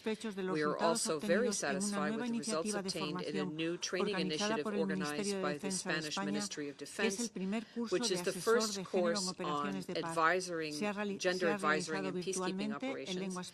It took place virtually in Spanish, and more than 3,000 students from 23 countries attended. Recently, Spain has also worked on projects to provide rapprochement regionally for mediation that are focused on the role of women in the Ibero-American realm. Along with Mexico and some dozen countries of the region, we created the Ibero-American Network of mediating women that seeks to provide training and to create a committee of women experts in mediation. We have also worked with the Community of West African States and the Peace and Security Council of the African Union to that end. Secondly, I'd like to focus on protection, especially protection of women in the context of crisis, also in the digital environment, which is the best tool for allowing their participation. We commend the women for their courage who are defending human rights, that continue to raise their voices despite threats and intimidation. In Spain, of the more than 400 defenders of human rights defense that have benefited from the program for protection and early También warning quería resaltar for que defenders hemos of human rights. More evacuado than a unas half are 2.000 women. mujeres afganas, We incluidas also defensoras de los evacuated more derechos than humanos, 2,000 juezas Afghan y women, periodistas, y including que estamos trabajando defenders of con human otros rights, países judges, y and journalists, representantes de and la we're working sociedad with other civil countries and para representatives lograr of civil llevar a los society to talibanes ante la bring justicia the penal Taliban before internacional. international criminal Por otra justice. parte, para la redacción de Moreover, nuestro tercer Plan for the Nacional de drafting of our Acción third de National Mujer, Paz Plan y of Action Seguridad, for Women, Peace and España tendrá en Security, cuenta las Spain will opiniones take de into las account the mujeres views ucranianas of de cara Ukrainian a women apoyar la with agenda a de view mujer, to paz y supporting seguridad the en women, este país. peace and En security vísperas agenda in del that 25 country. aniversario de la agenda, debemos On proteger the con más eve firmeza of que the nunca a las mujeres constructoras de la 25th paz para que la agenda, we agenda need to work deje harder than de ser ever una to make promesa sure y se convierta en una that realidad. the Muchas agenda of gracias. peace and women goes from promise to I thank reality. the representative of Spain for their statement. I now give the floor to the representative of Kazakhstan. Mr. President, we commend the presidency of Brazil for convening the open debate on women and peace and security dedicated to women's participation in international peace and security. We also thank UN Secretary General Antonio Guterres, UN Women Executive Director Sima Bachus, ICRC President Mirjana Spoljaric, and civil society representative for their in-depth and insightful briefings that reflect the urgency of increased role of women in promoting and maintaining peace all over the world. We acknowledge that while much progress has been made, there is yet a long way to fully implement the WPS mandate. We need to bridge the gap between the spoken word and actual action and fully integrate the 4 pillars of WPS agenda: participation, protection, prevention, and relief and recovery in our national programs and policies. Only then the robust WPS normative framework will become a critical tool for conflict prevention and resolution and will affect transformative change across all 3 pillars of the UN. Kazakhstan has been consistently working to strengthen the role of women in the socio-political life and achieve the highest international standards in gender policy. Gender equality is one of the key priorities of large-scale political and democratic reforms aimed at building a new Kazakhstan, a socially just democracy based on the principle of leaving no one behind and ensuring equal conditions for all.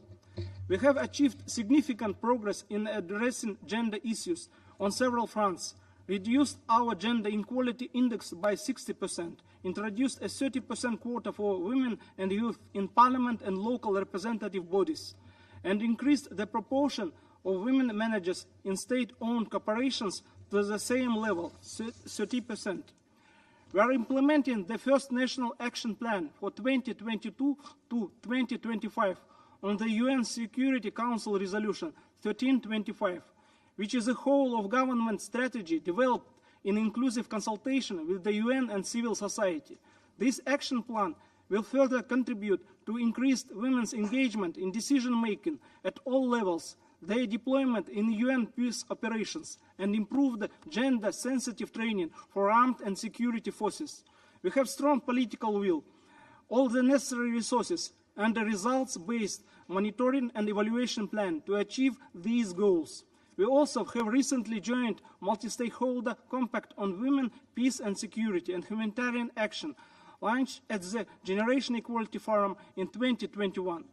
Excellencies, national efforts must be reinforced by commitments at the regional dimension.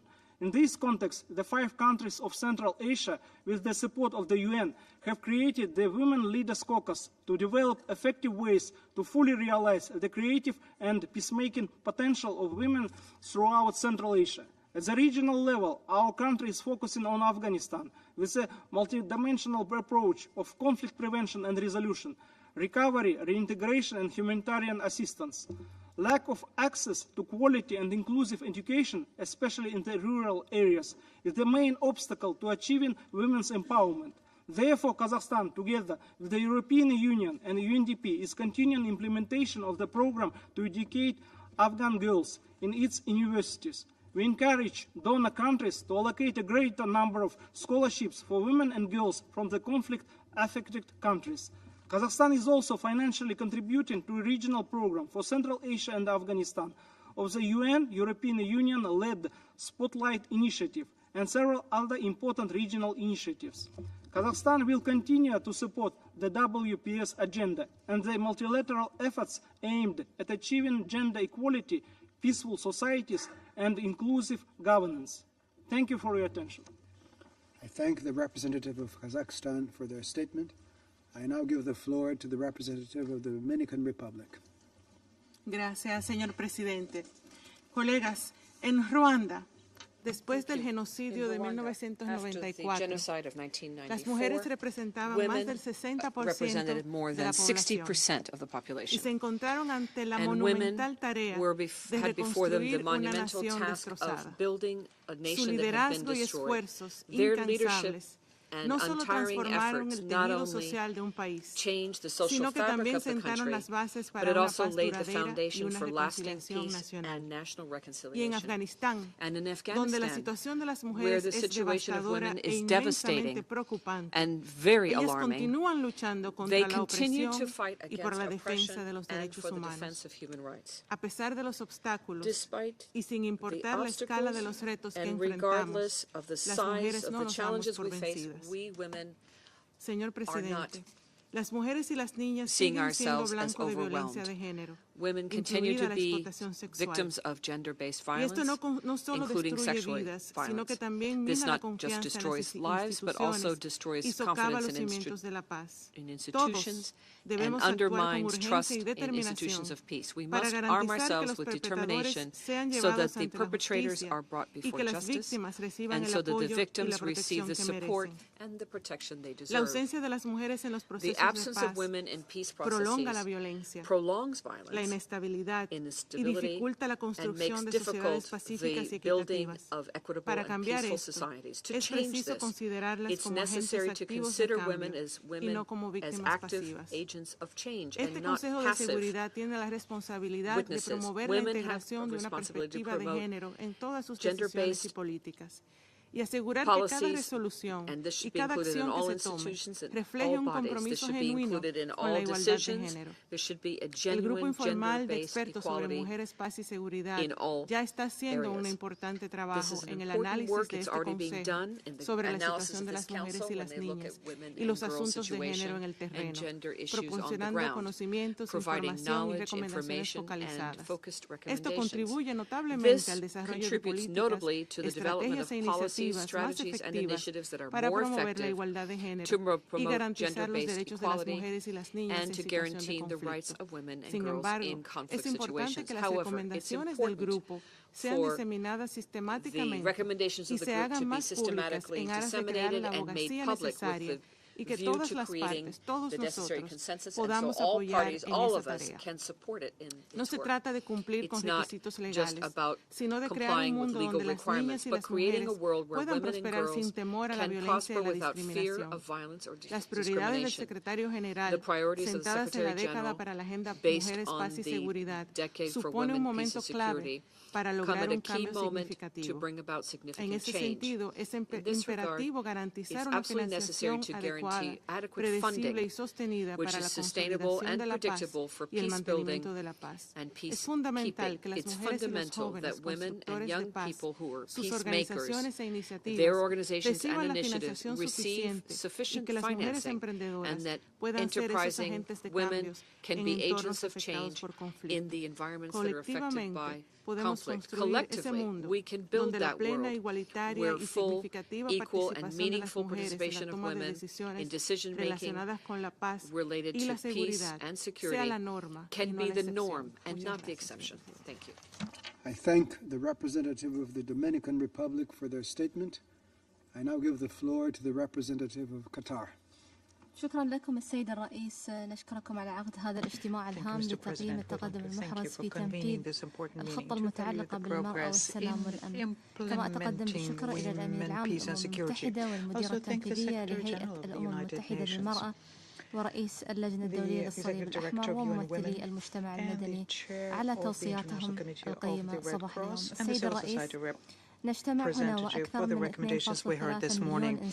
We're meeting today, Mr. President, at the time when 2.3 million people in the Gaza Strip sector are undergoing humanitarian crisis. According to the UN report, we have more than 5,000 victims, very many of them women. We denounce any kind of atrocities against civilians, especially women and children, and we reject the complete siege of Gaza, which deprives people of the basic services they need to survive. Supplies of humanitarian aid in an unimpeded fashion needs to be guaranteed, and we reiterate our appeal to everyone to de-escalate, have a ceasefire, and immediate release of all hostages and civilians. We welcome the Security Council's report on women, peace and security.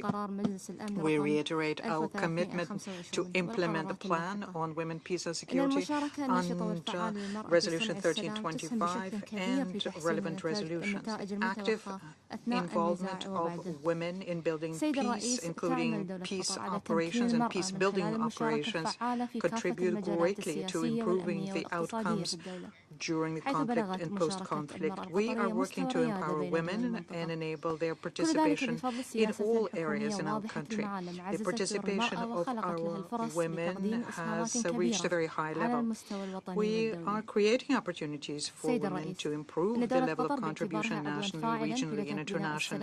As an active member of the Peacebuilding Committee is proud of our effective contribution to the meetings we had on the 14th September on the role of education in peace building during the International Day of Protecting Education Against Attacks, which is on the 9th September. Every year we call on member states to guarantee quality education in an exhaustive fashion and available to all, and to make sure there is equity for women and girls. And this is a tool to build peace and empowerment.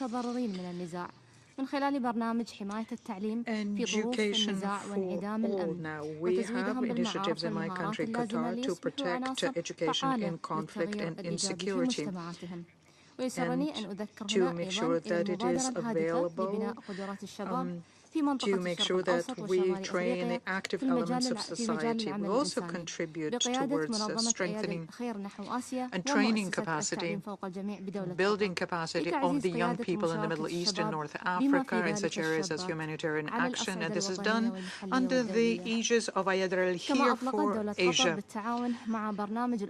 which is education for all. We are working with UNDP as well.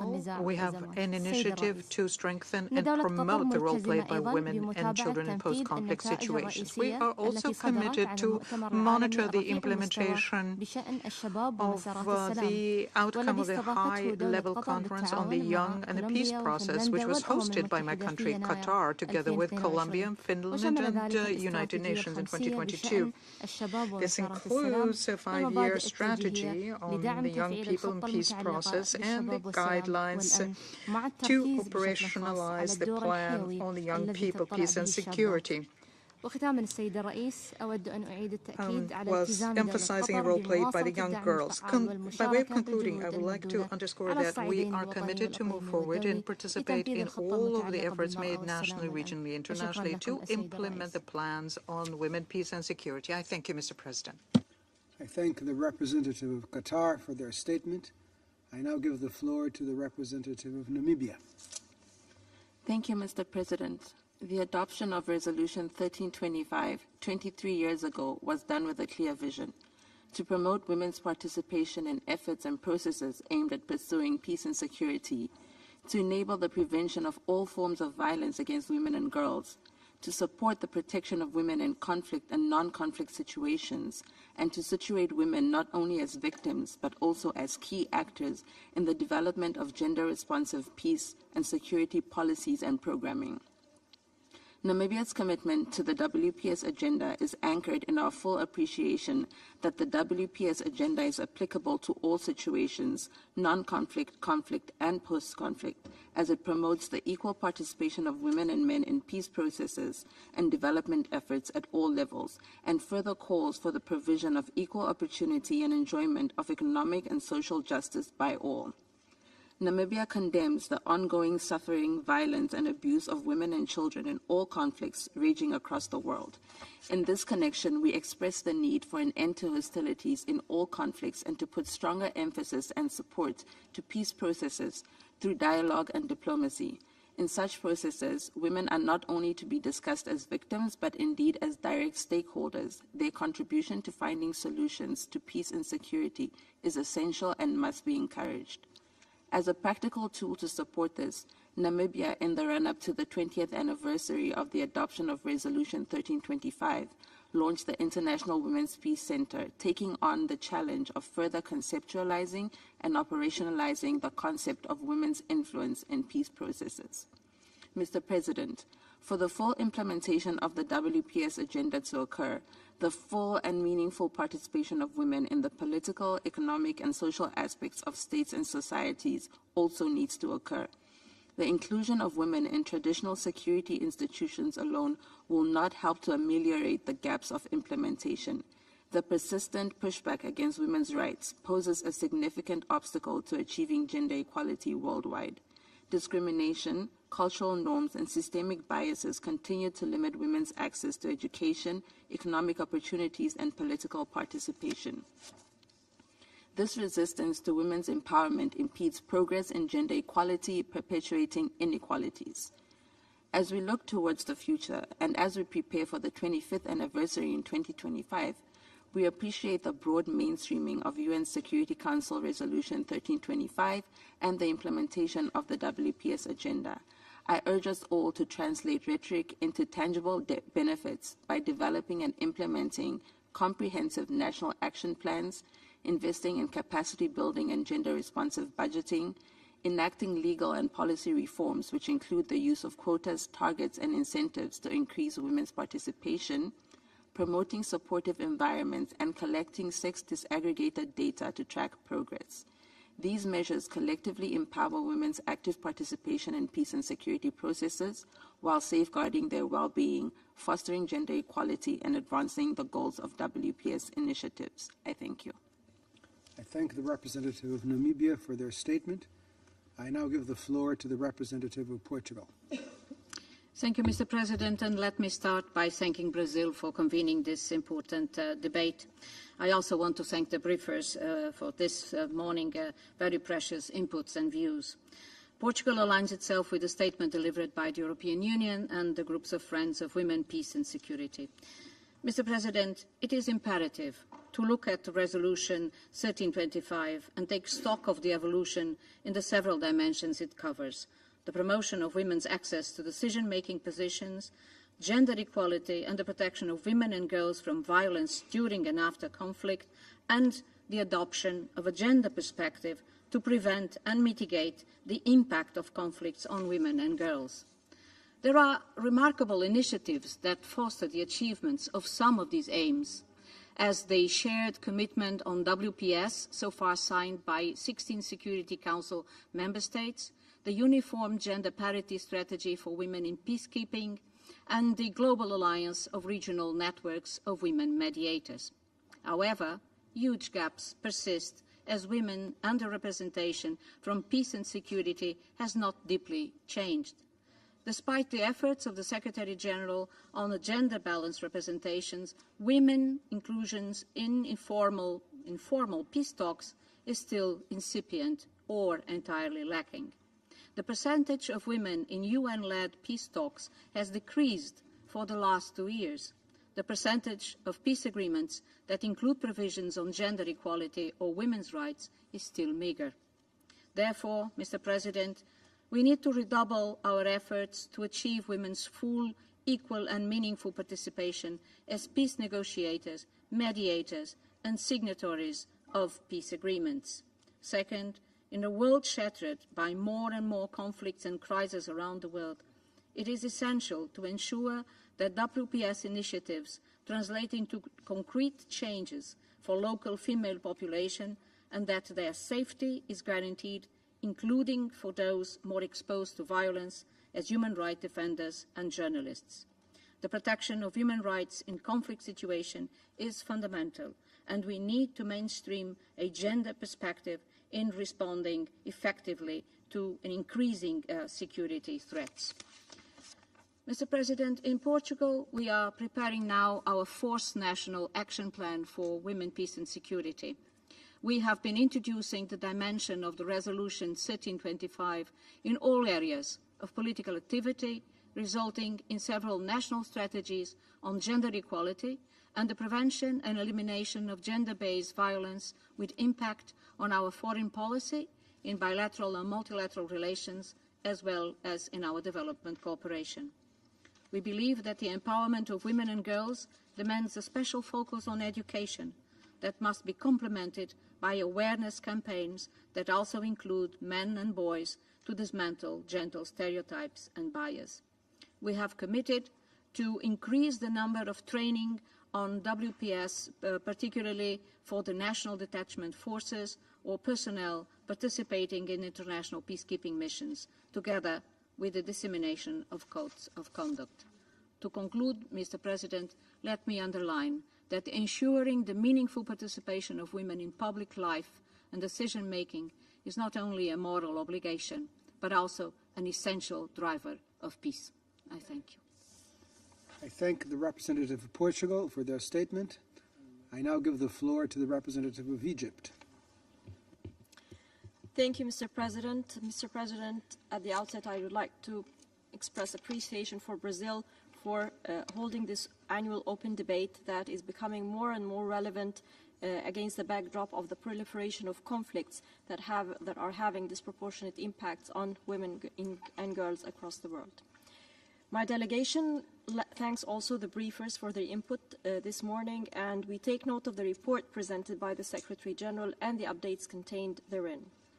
We are deeply concerned and alarmed by the exponential rise in the number of women and girls living in what the report described as conflict-affected countries, by almost 50% more than in 2017. The percent may significantly be higher if we take into consideration the number of women and girls living in situations of armed conflict. As the opening briefing indicated, and the past few days have shown in this very room, 2023 has witnessed the eruption of further conflicts and wars disproportionately affecting women and girls, notably the armed confrontations in the Sudan, as a result of the current aggression by Israel, the occupying power on the civilian population in Gaza, killing thousands of innocent civilians, mostly women and children. The number is daily on the rise as the bombing of Gaza by the Israeli forces continues, in violation of international law, international humanitarian law, and international human rights law, all perpetrated with impunity. Mr. President, the theme of this year's open debate is women's participation in international peace and security from theory to practice.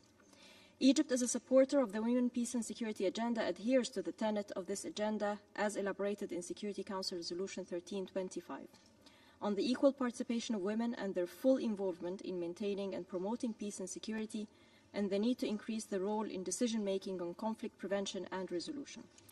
We hereby reiterate what the resolution stipulates on the need to fully implement international humanitarian and human rights law protecting the rights of women and girls in conflict and in post-conflict situations, which includes post-conflict peace-building efforts and processes, in a comprehensive manner. In this connection and for practical purposes, and to move from the theory to the practice, Egypt emphasizes the centrality of ensuring the required balance in the implementation of the 4 pillars of the World Women, Peace and Security Agenda, namely prevention, protection, participation, and relief and recovery, while ensuring national ownership and priorities, taking into consideration the cultural and societal specificities of different countries in armed conflict and in post-conflict situations, along the peace continuum, and in transitioning towards development. Within the UN context, Egypt champions since the 71st session of the UNGA the resolutions on UN action on sexual exploitation and abuse. with a view to promote a system-wide approach to implementing the zero-tolerance policy and elimination of such unlawful, heinous acts. This reflects the political will at the highest level to prevent sexual exploitation and abuse in UN operations, as Egypt's president is one of the earliest leaders to join the Circle of Leadership initiative in this regard. At the regional level, Egypt is very keen and committed to inculcating the women, peace and agenda in the African context and taking into consideration the specificity of the African context in this regard, and this is done through the Cairo Center for Conflict Resolution in Africa, and we provide training programs as well as policy guidance to various African countries, and we champion the role of the African Union on this agenda. Mr. President, in order to move from theory to practice, it is incumbent on the international community to consolidate efforts to further invest in the women's agenda, in the empowerment of women and girls, raising their capacities, resilience, and leadership to enable them to act as agents of change in conflict and post-conflict settings. More importantly, we need to deliver on the prevention and protection pillars in which it is evident we are collectively failing. I thank you. Thank the representative of Egypt for their statement. I now give the floor to the representative of Estonia. Mr. President, Estonia welcomes the Security Council's open debate on women, peace and security and affirms its dedication in advancing the agenda. Estonia aligns itself with the statement made on behalf of the European Union earlier. Mr. President, nearly a quarter of a century has passed since the adoption of the Security Council Resolution 1325 on women, peace and security. Despite that, it appears that globally we stand far from achieving gender equality. In fact, we are moving backwards, as the report of the Secretary General indicates. Implementing the Women, Peace and Security agenda requires comprehensive, all-inclusive efforts. This comprises small steps we have to take every day, everywhere. We are all responsible for achieving gender equality, and each of us, in our own way, the implementation of the Resolution 1325. Mr. President, Estonia is currently in the process of composing a midterm review of our third national action plan for implementing the resolution on women, peace and security. Our national action plan includes a reference to women's involvement in peacekeeping and peace negotiations. This involves planned activities increasing women's representation in political life, as well as their participation in military service. Recently, annual conference on women, peace and security took place in Tallinn. This year, it focused on Ukraine. Amidst the horrors that Russian armed forces and affiliated mercenaries commit against the women and girls in Ukraine, we want to commend the incredible leadership Ukrainian women have exemplified by taking assertive roles in the political, military and humanitarian spheres in resisting Russia's heinous war. Russia must immediately and unconditionally withdraw all its troops and military equipment from the entire territory of Ukraine within its internationally recognized borders. Estonia stands tirelessly in solidarity with Ukraine and reiterates that women are driving force of change. Women's full, equal and meaningful participation and leadership is the only way to achieve sustainable and lasting peace. That said, we should rather focus on conflict prevention than dealing with the aftermath. In this regard, the change cannot happen without the engagement of men and boys as crucial contributors. Mr. President, we are deeply worried about the impact of increasing number of military conflicts on the situation of women and girls around the world. We follow the developments in Israel and Gaza with great concern. We condemn the brutal attacks by the terrorist organization Hamas against Israel. The solving of this crisis must be fully in line with the international humanitarian law. The protection of civilians should be imperative. Estonia admires the bravery and resilience of women and girls worldwide in our common pursuit to build societies that are safe, resilient, inclusive and peaceful. Estonia will continue to support UN Women, UNICEF, UNFPA and the offices of the Secretary General Special Representatives on Sexual Violence in Conflict and Children and Armed Conflict in their activities. I thank you. I thank the representative of Estonia for their statement. I now give the floor to the representative of Poland. Mr. President, Poland aligns itself with the statement of the European Union and the Group of Friends of Women, Peace and Security.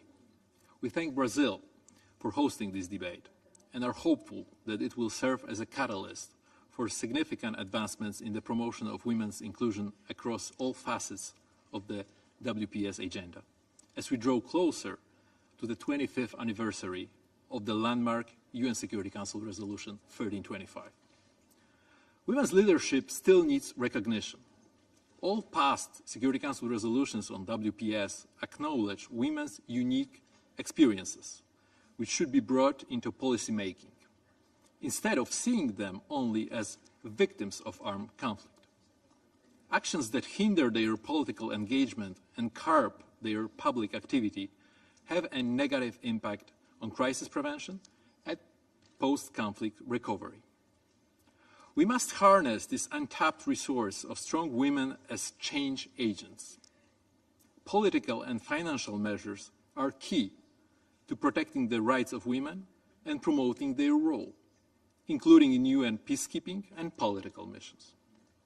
Adequate and effective protection mechanisms condition full, equal, and meaningful participation of women in peace and security processes.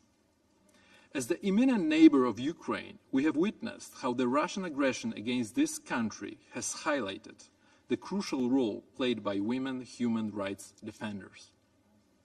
Ukrainian women have been at the forefront of humanitarian efforts and have tirelessly advocated for the protection of all human rights and fundamental freedoms, standing strong against Russia's efforts to undermine them. It is essential to ensure their continued involvement in all processes that affect their lives, security, freedoms, and rights, while also providing them with the necessary protection, including from conflict-related sexual violence. Poland, as the country hosting the largest population of Ukrainian refugees, reiterates its steadfast commitment to this cause. Mr. President, Poland nears the end of its first National Action Plan on WPS, which focused on increasing women's presence in the security sector and peacekeeping missions. Our goals were also to build the capacity of women to participate in conflict prevention, peace negotiations, and mediations, as well as to address potential barriers that they face in the process of recruitment, participation, and scope of engagement in peace operations. As a result of the actions taken, the participation of women in foreign missions, including UN peacekeeping missions and EU missions, is gradually increasing. Extensive promotion and information campaigns resulted in the incorporation of the WPS obligations into many strategic documents and plans in the field of security and defense.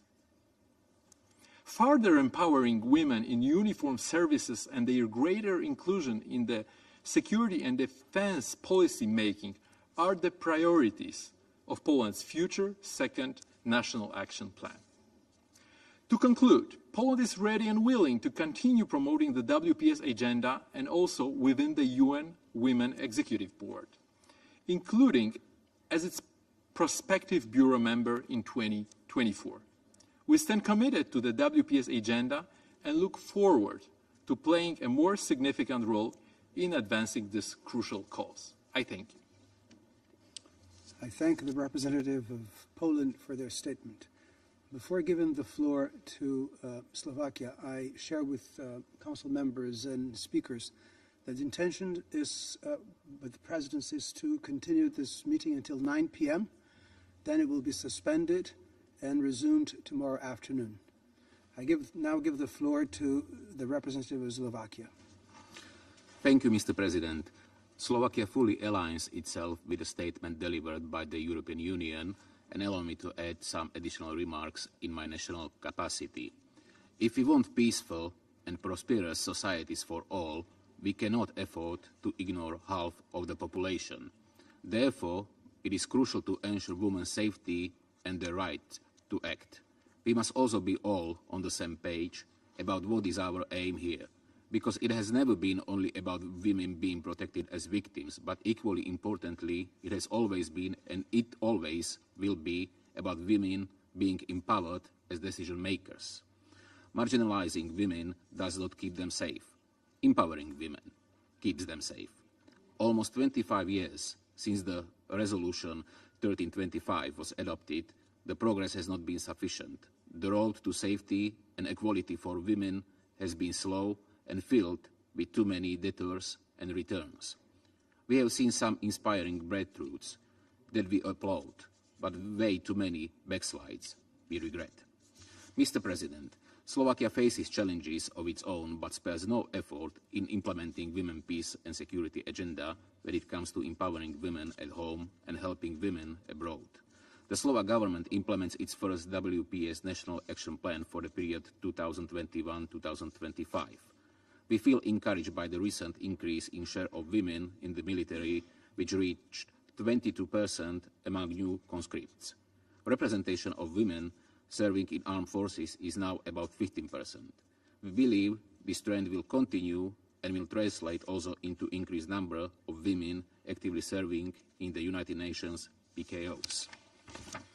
Speaking of PKOs and UNFICIP, where Slovakia has its own largest presence, we can also proudly announce that for the first time we have a Slovak female in the position of commander of the contingent, making her the second woman to hold such a position in the entire history of UNFICIP. In this regard, I seize this opportunity to inform you that yesterday the President of Slovakia, Madam Zuzana Čaputová, appointed Colonel Beata Hanušňáková Brigadier General, thus being the first ever female holder of the rank of General in Slovakia.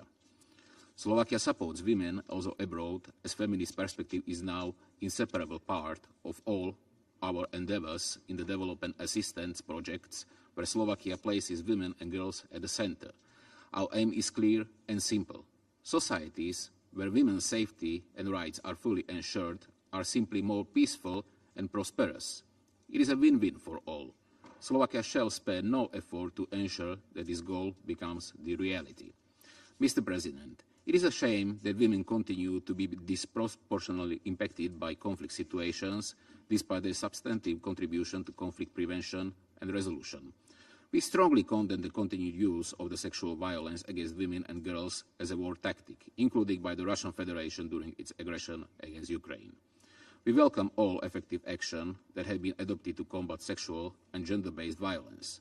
We strongly support women human rights defenders who are in the front lines of the fight for women's rights in conflict-affected countries. I thank you for your attention. I thank the representative of Slovakia for their statement, and I now give the floor to the representative of Bolivia.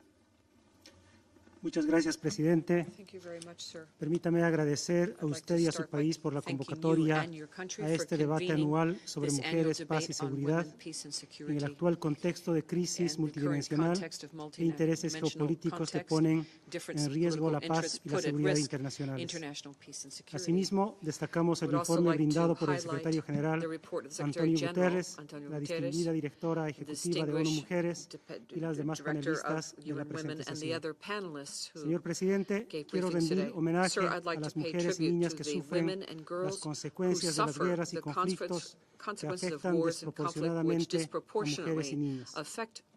En este momento, ¿cómo no recordar a las mujeres y niñas palestinas en Gaza que sufren una de las peores tragedias y el genocidio de su pueblo a causa de la deshumanización del poder ocupante Israel?